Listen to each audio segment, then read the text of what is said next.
جناب سید ریاض احمد صاحب فرماتے ہیں کہ قرآن مجید فرقان حمید کے بارے میں اللہ تبارک و تعالیٰ کا چیلنج ہے کہ اگر تمام انسان اور جن مل کر بھی اس کتاب مبین کی مثل لانے کی کوشش کریں تو وہ اس میں ناکام رہیں گے۔ سورہ بنی اسرائیل آیت نمبر 88 میں ارشاد باری تعالیٰ ہے، محبوب فرما دو اگر جن اور انسان اکٹھے ہو جائیں کہ اس کی مثل لائیں تو اس کی مثل نہ لا سکیں گے، اگرچہ وہ ایک دوسرے کی مدد کریں۔ یہ چیلنج اسلام دشمنوں کو ہمیشہ سے آتش بدعماں کیے ہوئے ہے۔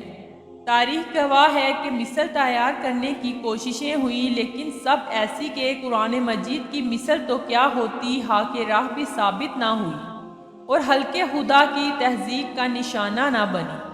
پچھلے 10-12 برس سے مغرب کے کچھ سر پھر سے اس کاوش میں جتے ہوئے تھے۔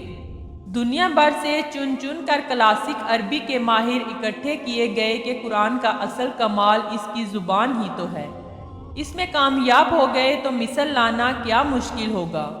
متن کے بارے میں فیصلہ ہوا کہ بائبل اور قرآن کی آمیزش سے ایک نئی کتاب تخلیق کی جائے جو زبان و بیان میں قرآن سے مشابہ ہو۔ اس طرح ساری تقدو کا مقصد یہ قرار پایا۔ اس امر کا اعادہ کیا گیا کہ ماضی میں طب، تعلیم، کتب فلم اور دیگر ذرائع کو اس مقصد کے لیے استعمال کیا گیا ہے لیکن عالم اسلام کے اذہان و قلوب کو فتح نہیں کر پائے۔ ناکامی کا یہ سبب بیان کیا گیا کہ آج تک بائبل کا کلاسک عربی میں کوئی معقول ترجمہ نہیں ہو پایا۔ جو ایک آدھ موجود ہے وہ اس درجے کا ہے کہ عرب اسے درخوار اعتناط نہیں سمجھتے بلکہ الٹا ٹھٹھا اڑاتے ہیں۔ چنانچہ دعویٰ کیا گیا کہ ماضی کی کوتاہیوں اور ناکامیوں کا ازالہ یہ نئی تخلیق کرے گی۔ چنانچہ پروجیکٹ اومیگا 2001 نامی فورم کے تحت الفرقان الحق کے نام سے یہ کتاب حال ہی میں ریلیز کی گئی۔ انگریزی ورژن کو ٹرو قرآن کا نام دیا گیا۔ 368 صفحات پر مشتمل دلکش جلد کاغذ اور طباعت سے آراستہ چون چون کا مربع یہ کتاب 17 اپریل کو پیرس میں موجود اسلامی ممالک کے بعض سفارت خانوں کو موصول ہوئی۔ 20 اپریل کو BBC کو پیش کی گئی۔ 15 مئی کو یروشلم سے طبع ہونے والے عربی، عبرانی اور انگریزی رسائل اور 17 مئی کو لندن سے نکلنے والے عربی جرائد کو مرحمت ہوئی۔ مرتبین کی خوش فہمی ہے کہ ان کی یہ کاوش مسلمانوں میں مقبول ہوگی کیونکہ ایک تو نعوذ باللہ قرآن مجید میں موجود گرامر اور زبان کی 100 اغلاط کو درست کر دیا گیا ہے اور دوسرا اس میں قرآنی تعلیمات کے بارے میں بعض سنجیدہ سوال اٹھائے گئے ہیں اور جملہ شکوک و شبہات کا شافی و کافی جواب دیا گیا۔ مرتبین کو ایک اور بھی اندیشہ لاحق ہے کہ اس کتاب کے عام ہوتے ہی مسلمان دھڑا دھڑ عیسائی ہونے لگیں گے اور یوں مغرب ایک بڑے سماجی اور مذہبی مسئلے سے دوچار ہو جائے گا۔ ان کی ایک اور پچگانہ بڑھ ملاحظہ ہو کر قرآن مجید کے نزول کو 23 برس کا طویل عرصہ لگا اور وہ بھی صرف ایک زبان یعنی عربی میں، جبکہ ان کی کتاب صرف 7 برسوں میں مرتب ہو گئی، جس کی عربی اور انگریزی ورژن قطعیت اور چاشنی کے اعتبار سے لاجواب ہیں۔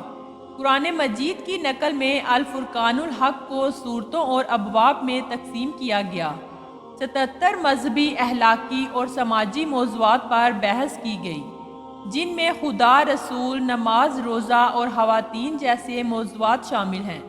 ہر سورے کا آغاز مسیحیوں کے انداز میں in the name of father, the world, the holy spirit, the one and only true God سے ہوتا۔ مرتبین اس کی پذیرائی اور مقبولیت اپنے طور پر ٹیسٹ کر چکے ہیں۔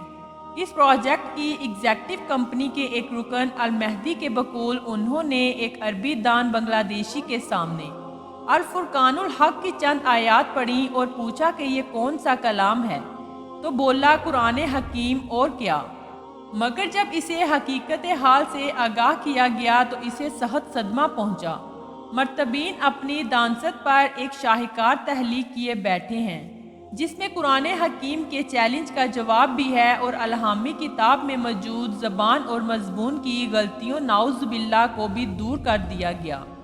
اسے بائبل کے ساتھ یوں ری مکس کیا گیا کہ بائبل کی تعلیمات مسلمانوں کے دلوں میں گھر کر لیں۔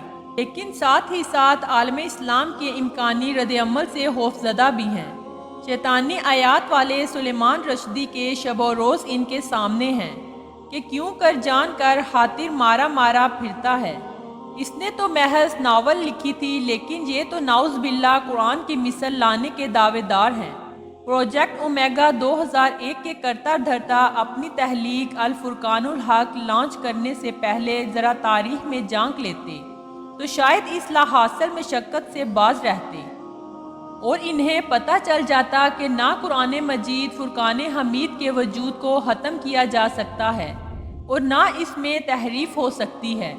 یہ وہ ازلی و ابدی نور ہے جو کرتاس و قلم کا محتاج نہیں، جو لاکھوں انسانوں کے سینوں میں کندہ ہے، جس کی محافظ اللہ کی ذات ہے۔ ارشاد باری تعالیٰ ہے، ہم نے اس کو نازل کیا اور بے شک ہم اس کی حفاظت کرنے والے ہیں۔ سو جس کتاب مقدس کی حفاظت اللہ تبارک و تعالیٰ نے خود لے رکھی ہو، اسے کون بدل سکتا ہے یا مٹا سکتا ہے؟ عباسی خلیفہ مامون الرشید کے دربار میں روزگار کام تلاشی ایک غیر مسلم اجنبی حاضر ہوا۔ خلیفہ نے معمولی سی نوکری دے دی، رفتہ رفتہ اس کے علمی، فکری اور اخلاقی کمالات سے منکشف ہوئے تو ترقی پا کر خلیفہ کے مصاحبین میں شامل ہو گیا۔ جلد ہی بے تکلفی ہو گئی تو ایک روز خلیفہ نے کہا، تم مسلمان کیوں نہیں ہو جاتے تاکہ دنیا کے ساتھ ساتھ آخرت بھی سدھر جائے۔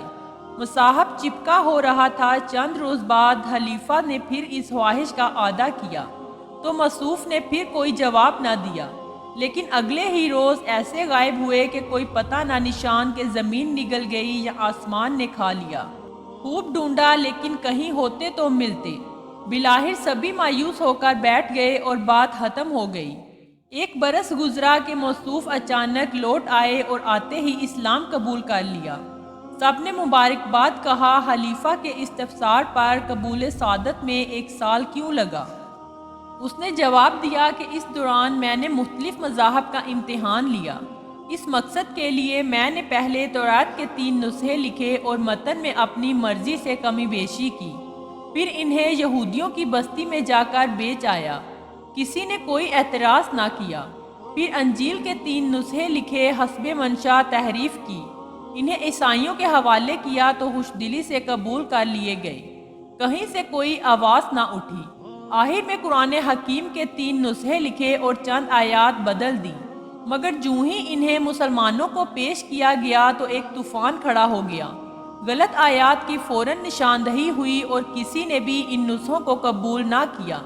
اس پر میرے دل نے گواہی دی کہ قرآن حکیم بے شک الہامی کتاب ہے اور اس میں آج تک کوئی کمی بیشی نہیں ہوئی اور نہ آئندہ ہوگی۔ بس یہی میرے مسلمان ہونے کا سبب بنا۔ سبحان اللہ۔